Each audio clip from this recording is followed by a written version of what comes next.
కడమల కాలువలో ఒంగోలు జాతి వృషభ రాజముల బల ప్రదర్శన పోటీలు ఘనంగా ప్రారంభం.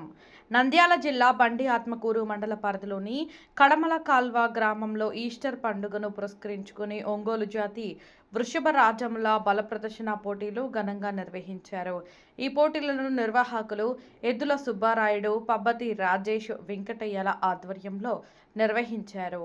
ఈ కార్యక్రమానికి నంద్యాల పట్టణానికి చెందిన ప్రముఖ న్యాయవాది తాతిరెడ్డి తులసిరెడ్డి తనయుడు తాతిరెడ్డి మనీష్ రెడ్డి ముఖ్య అతిథిగా హాజరై పోటీలను ప్రారంభించారు. ఆయన మాట్లాడుతూ సాంప్రదాయాలను కాపాడుతూ గ్రామీణ క్రీడలకు ప్రాధాన్యం ఇవ్వడం అభినందనీయమని పేర్కొన్నారు. పోటీలలో పాల్గొన్న ఒంగోలు జాతి ఎద్దుల బల ప్రదర్శనలు ప్రేక్షకులను ఆకట్టుకున్నాయి.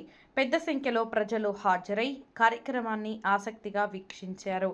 ఈ సందర్భంగా గ్రామంలో ఉత్సాహభరిత వాతావరణం నెలకొంది.